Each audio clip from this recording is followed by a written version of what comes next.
What's up, everybody? My name's Chance. Today we're going to be playing a Lifelink deck with vampires.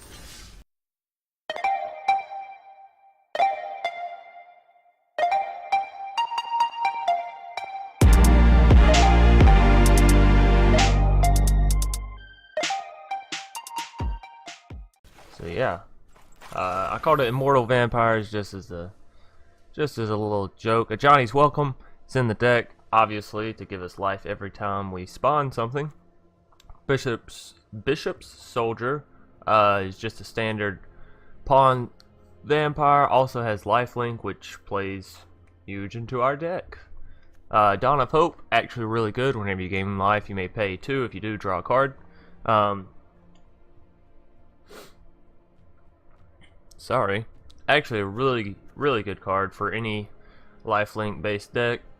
And the ability to draw actually comes up constantly, so basically if you have the mana and you want to draw, you most certainly can with Dawn of Hope. Martyr of Dusk, again, it gives us a creature we can sort of sacrifice off, get a lifelink out of. Let's see, you guys will have to excuse me, I've been a little bit under the weather here recently. Take Vengeance, destroy target tapped creature, of course, is a good removal, as well as cast down. And Take Vengeance sort of allows us to work around the whole non-legendary creature aspect of cast down, which is why we sort of have it split here. Legion Lieutenant, really good if you're going to be making a vampire deck, considering he gives all of their vampires +1/+1, so definitely vital in this deck, I do think. Oh, wow, I should really start texting people and telling them I'm in the middle of something. Anyways, Inspiring Cleric, actually pretty good in this matchup. Resplendent Angel, you can 100% take out of this deck. I only have her in here because I really enjoy snowball runs where you get her out and things just go perfect. So you can take her out if you really want to. And I'm back. Sorry about that. Like I said, having a little bit of nasal and all that kind of issues.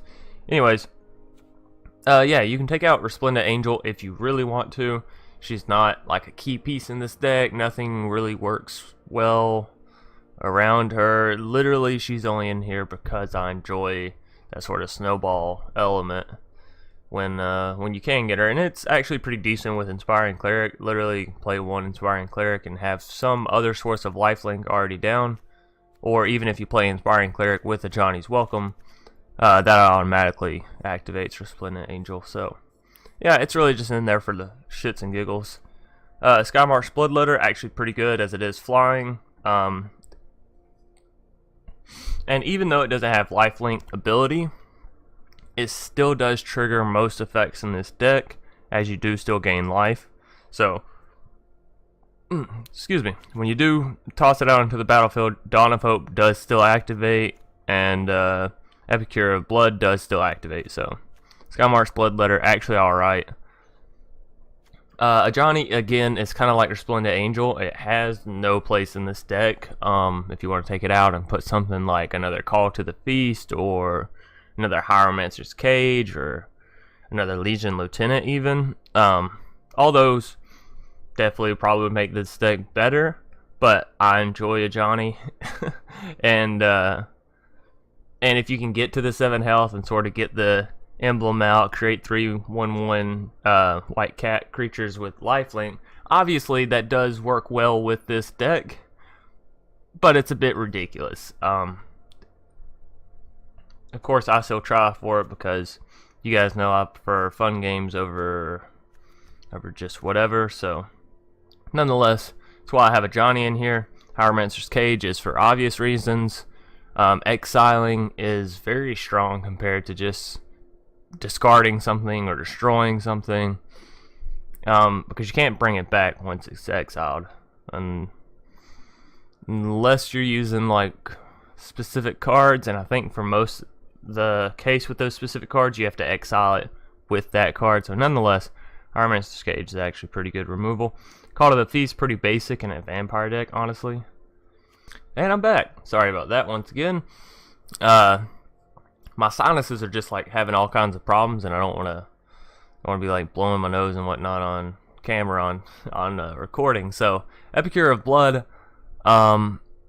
Honestly, if you wanted to take out a Resplendent Angel and add in another Epicure of Blood, or a Ajani and add in one, that would be perfectly fine as well. I've won, I wouldn't say half or a third, but maybe a fourth of the games that I've won just with this card, just from, you know, gaining life and it ticking him down slowly but surely, because you gain life so quickly with this deck, and I'll show you why here in just a second.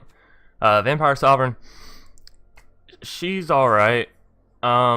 Again, she does trigger the lifelink sort of abilities whenever she enters the battlefield. She does have 3/4. She is a vampire, so if you have a Legion Lieutenant, she goes up to a 4/5, and obviously that's a pretty decent card.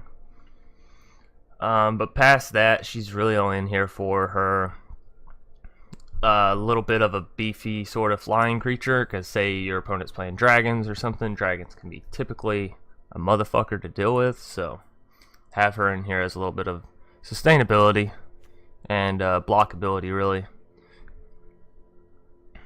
Regal Bloodlord is actually the reason I created this deck. I'd already seen him before, and I was like, wow, I like that card. I like the idea of that card. So let's try and make it work. And this is where I ended up. So yeah, at the beginning of each end step, if you gain life this turn, create a 1/1 black bat creature token with flying. So, ow. The cool thing with this actually is, it does mean each end step, so your end step and your opponent. So if you gain life on your opponent's turn, you will get a 1/1 black bat. If you gain life on your turn, you will get a 1/1 black bat. Now, one thing I do want to point out real quick, and it's not in my deck, but again, something that would probably make this deck a little bit better. And the only reason I don't unlock it and put it in here is because you guys know how often I end up making new decks. So if I tried to make every single deck as great as possible, obviously I wouldn't have very many wild cards left. So yeah, here it is, Fountain of Renewal. At the beginning of your upkeep, you gain 1 life. Obviously, this card would be fantastic. So if you were looking to, and I'm back. So if you're looking to make this this deck sort of more serious, I would actually recommend taking out the Ajani and the Resplendent Angel and substituting in 2 Fountains of Renewal, as obviously these are going to be really strong with all your other cards. But yeah, past that, you just have the lands, and obviously you want as many isolated chapels as you can. And we are running 24 lands in this, so standard amount of lands. You'll have to excuse me, I was actually playing Constructed of it, I think with the Rouse Phoenixes. Nonetheless, we'll hop right in here to a game 1. Hopefully get kicked off to a good and fun start. I hope you guys are having a good day today. I was supposed to record again 2 days ago, something like that, and I ended up getting sick. So, do apologize about that.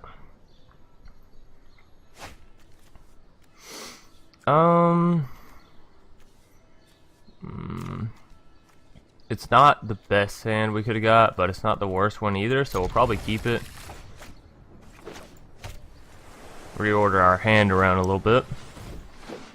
Sorry, Storm Tamer, he's probably playing a mono blue, honestly. Either mono blue or the blue black pirate deck, but it's looking like he's playing mono blue. So we'll see what sort of surprises he could hold for us. That's actually really good that he goes ahead and plays both Curious Obsessions on his Siren, because it means whenever we cast down his Siren, we get that much more value out of it. And there's that Resplendent Angel I was talking about.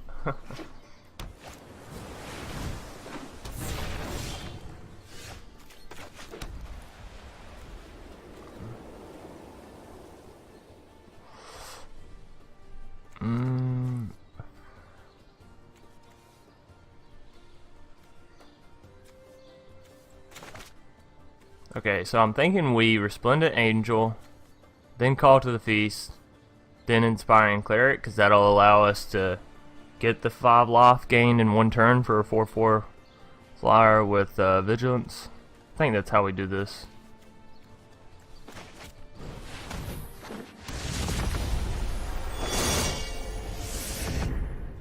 Let's see if our Angel can actually make it that long, of course.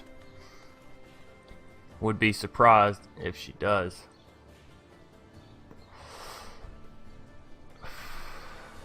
Yeah, next turn we will Call to the Feast, unless things just drastically change with what we draw. But more than likely, we'll play Call to the Feast, get our 3 Vampire tokens out.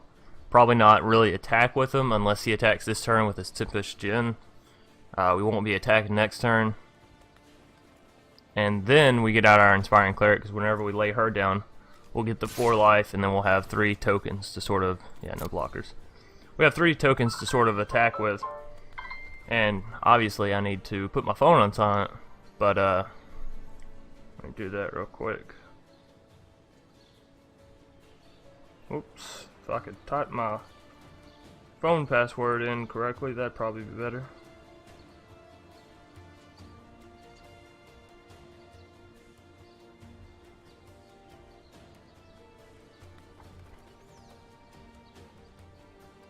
I actually don't know what he's waiting on. I don't know if he realizes it's his turn or what.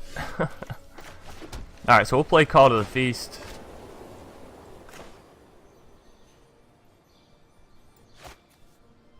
Yeah.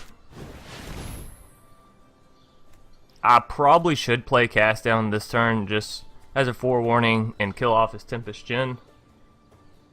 But I think I like the play of Call to the Feast better. And obviously, he needs to be a little bit more perceptive on the game here.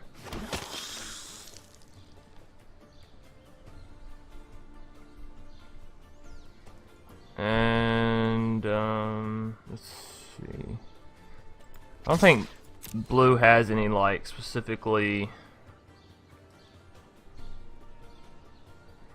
tapped card abilities. That's what I was trying to think of, because I know white decks have Take Vengeance and what is it, Seal Away, which only affect tapped creatures, so I was trying to think about whether or not that's how this is. The Tempest Djinn's getting a little bit big,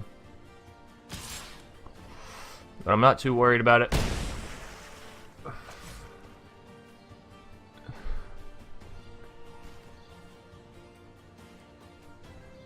Is he gonna return my Resplendent Angel? If he does that, honestly, I'll probably just cast down the Djinn because, like, fuck it. I'm not really trying to deal with all that. Okay,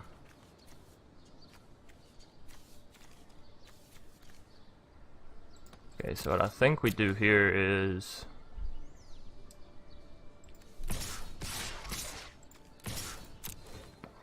we attack first.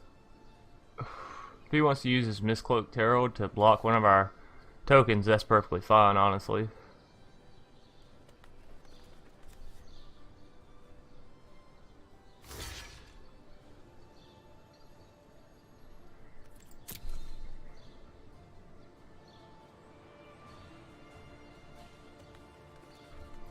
See, maybe his instant card is a buff of some kind. No? Let's play Inspiring Cleric, see if it gets through. Maybe? Son of a bitch. I should have known. It's alright. We can still work this out. Okay. Well, now he's forced my hand. I'm just going to cast down his Djinn because, yeah, fuck him, pretty much. But I was trying to have fun. You guys saw that. Pretty much knew he was going to counter our spell there. I guess we could have just saved the Cleric, huh? Played like a Skymarch Bloodletter or something, let him believe. Oh well, whatever. I'd say he can't really counter. The only spell that I could think of him using would be Syncopate. And obviously I can still pay for it. Which is why we're actually going to play Martyr of Dusk.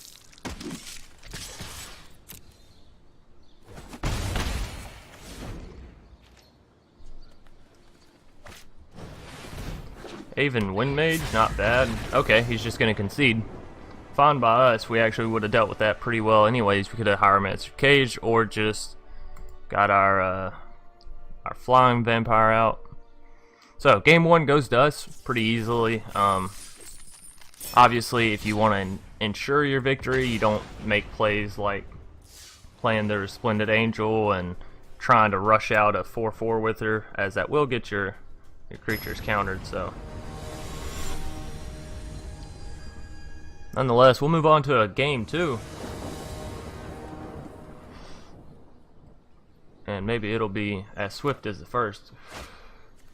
To Ajani's welcome to Dawn of Hopes. That's really not good, actually. Because it means we'll have to pretty much top deck the rest.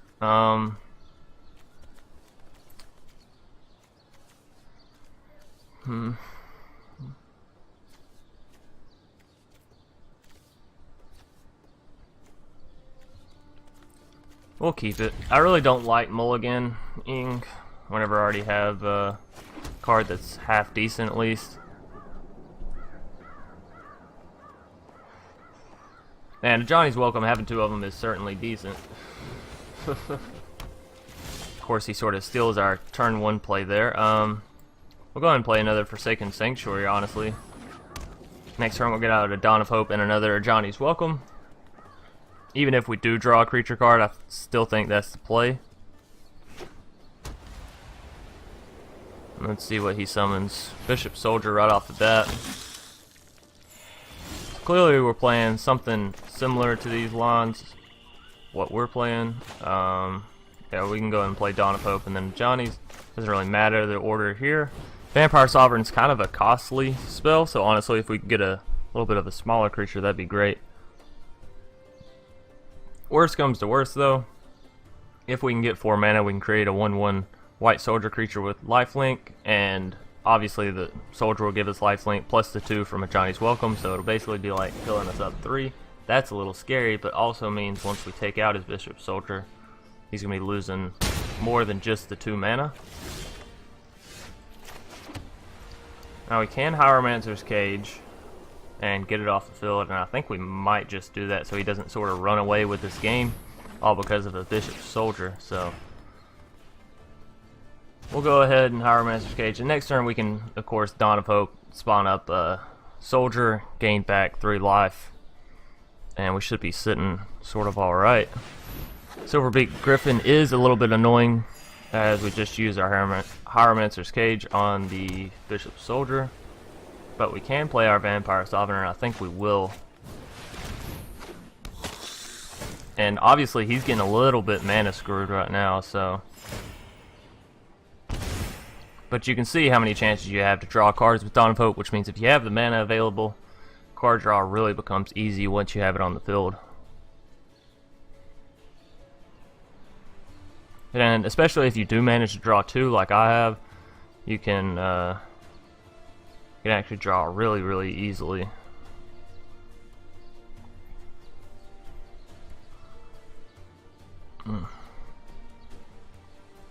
Let's see, with only 2 mana he can really only take Vengeance, my Vampire Sovereign. If he does that, he's probably going to wait for me to attack, not sacrifice his Griffin. Or he has a buff for it, in which case I don't really want to block, so I'll let him get the 2 damage through. Honestly, it's perfectly fine. We're already back up to 19 health, so not too worried about it. Call of the Feast, actually pretty good here.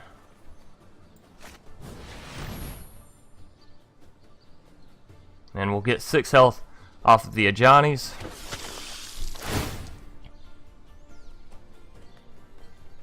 So this is why playing 2 Ajani's early is kind of worth keeping it. If you do draw the cards, you know, well enough, if you do top deck well enough, then obviously having 2 Ajani's Welcomes on the field is going to make you very beefy and very hard to kill.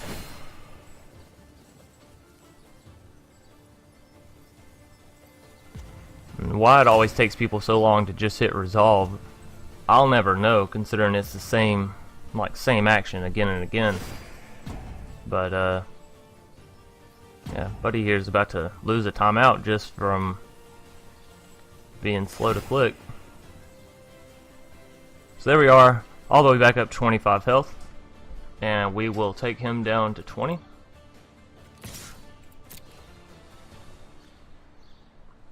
See if he has any sort of... Nope. Okay. I was about to say he might have a steal away or something. He could, he could make things a little bit more annoying for us. But obviously that's not the case. Maybe a Take Vengeance. Take Vengeance is a sorcery, so he wouldn't have been able to... Yeah, I was about to say, he wouldn't have been able to cast it on my turn. But if that's what he wants to do, I'll definitely allow him. I doubt he attacks, I was about to say. But now the kind of the cool thing with Dawn of Hope, if you do manage to get 6 mana out with it, you can create a 1/1 lifelink. Obviously when the Ajani's triggers, then it's going to trigger the Dawn of Hope, and you can draw a card from it as well. So, sort of running behind, don't have that great of cards. Using Dawn of Hope as such is actually pretty good. We can go and attack.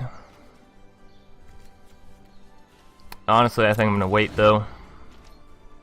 As our vampires do get better, the more that's out on the field. His Griffin, really, he's going to have to buff it up if he wants it to do anything, and he is getting very hard mana screwed right now, so... But if he can manage to stall long enough, we're sort of on the opposite side in the manner that we have a lot of mana. A lot of mana. So, let's go ahead and do another Dawn of Hope trick.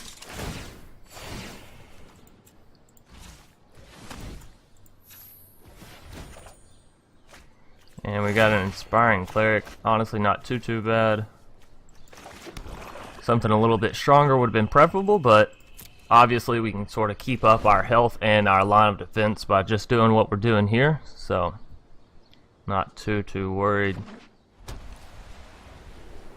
And we are sort of buffing out our field with a bunch of lifelink. Healer Hawk, again, really annoying, but once we get our Regal Bloodlord out, his flying creatures won't be as big of a deal. He'll probably go ahead and attack with his Griffin this turn, as he can actually start dealing damage and not... Wow. I was going to say, and not worrying about the consequences. But that's actually really surprising that he chose not to. I think we play the Bishop Soldier instead of the Inspiring Cleric, draw 2 cards, and see where we go from there.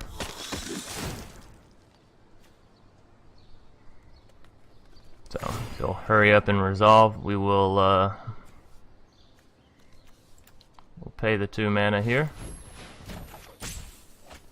And we will pay the 2 mana here as well. Skymarch Bloodletter actually pretty good, allows us to defend against his Griffin and his Healer's Hawk.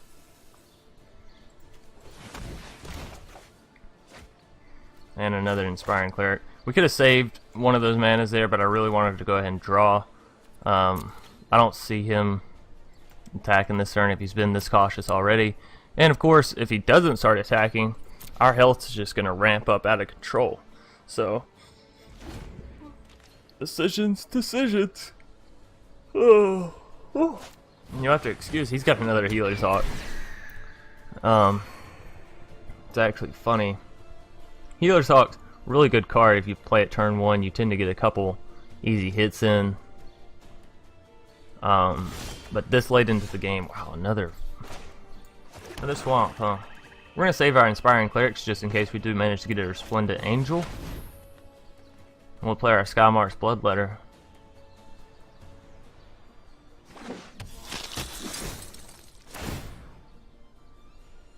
And we'll probably go ahead and draw at least 1 card. Maybe go ahead and draw 2.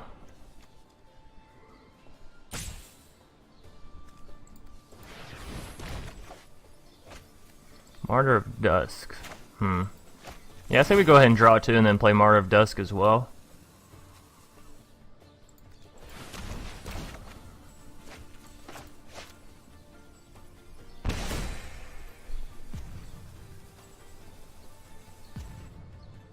And we'll decline here.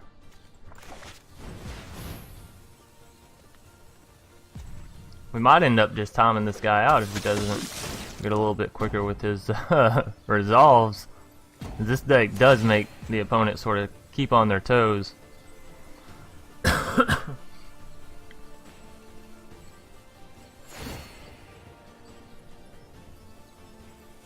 And you'll see that this deck will actually make a lot of people just give up once they realize how much health you're actually gaining and how many creatures you're actually making. So, and of course we won't attack. If we can get a Legion Lieutenant out, our board becomes super strong actually. Not strong in the sense that they're all going to shoot up to 4/4s, 5/5s, but the fact that, ooh, that's scary, huh? Definitely need some kind of removal now, as that War Leader is kind of a bitch to deal with. We can use our Bishop Soldier and Martyr of Dusk, of course. There's a Regal Bloodlord, exactly what we wanted, actually. Nonetheless, the War Leader is still a bit annoying. Yeah, we can go ahead and pay 2. Still have enough for a Cleric if we want to. Obviously, I'm going to decline on this one so we can play our Legion Lieutenant. All our other vampires will get +1/+1. So now, obviously, we're sitting pretty healthily. If he wants to trade, I'll gladly allow that trade. Past that, we're going to stay on the defensive.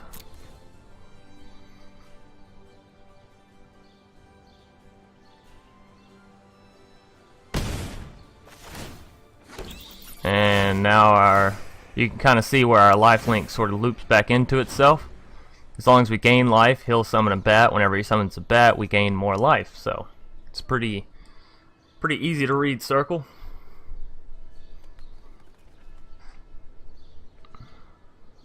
And it also means if we do get a Resplendent Angel out, obviously we only need to gain 3 life instead of 5, because if we gain 3, he'll summon a bat, which will gain us 2 more. So, of course, it is in the end steps. I don't know if that would still affect Resplendent Angel or not.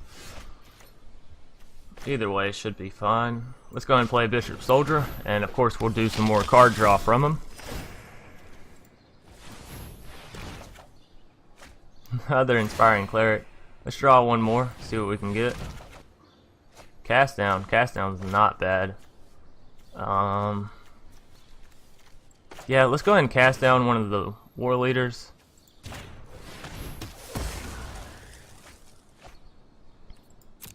And we'll move on to combat. And we can actually go ahead and attack with both of them.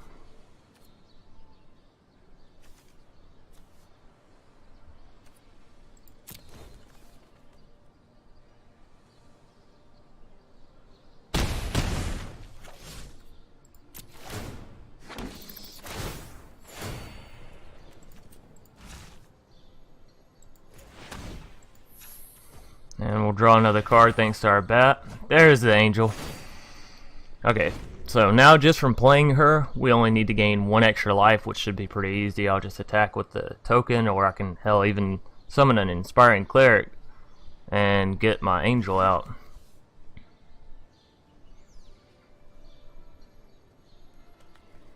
Divine Visitation, another... yeah, so... he just sort of saw the massive cards we had on our side. Obviously, we could have been attacking early and sort of grinding them down, but I prefer to have my side of the board be massive and my lifelink be massive, so I know nothing's going to touch me regardless. So, game 2, not as swift as game 1, but certainly fun. And what I was saying is, if you wanted to do a Divine Visitation with this deck, it would be probable. Probably wouldn't be your best bet, honestly.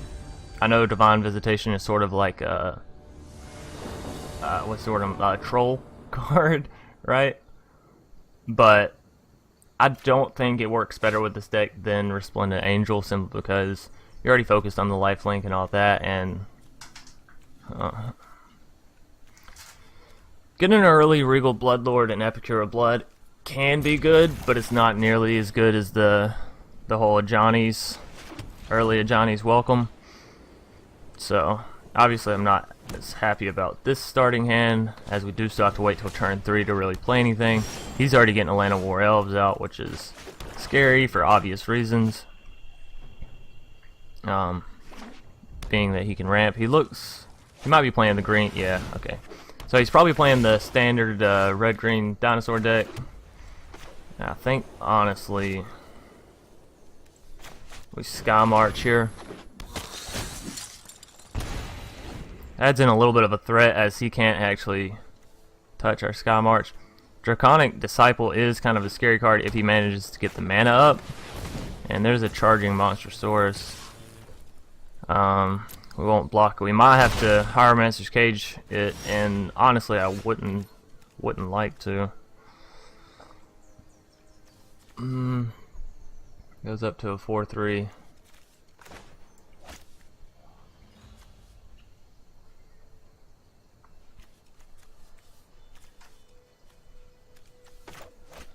We'll play Inspiring Cleric. She'll keep us sort of healed up, and we can go and attack with our Bloodletter this turn. Now, obviously, he knows he can attack with his Draconic Disciple, and I'm more than likely not going to block it. Maybe not. Maybe he thinks I'll make that trade, but honestly, I'd rather let the 7 damage go through.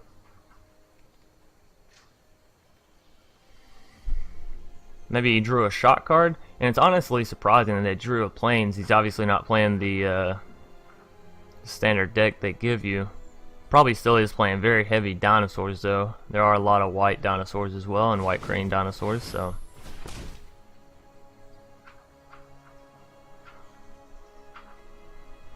Let's see what he got for us. Deafening Clarion. Wow. Alright.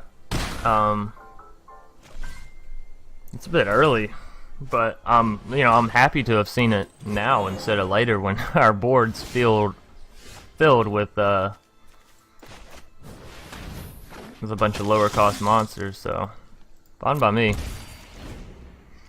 And we're actually staying pretty even with health just thanks to the Bloodletters, so even though he sort of got a very, very strong creature out.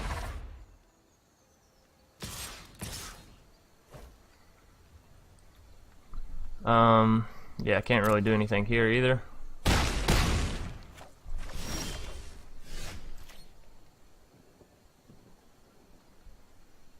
And that's not bad. Obviously this game we're getting a little bit mana screwed. So, Mulligan probably would have been a pretty good answer in this situation. I don't think we can afford to attack here.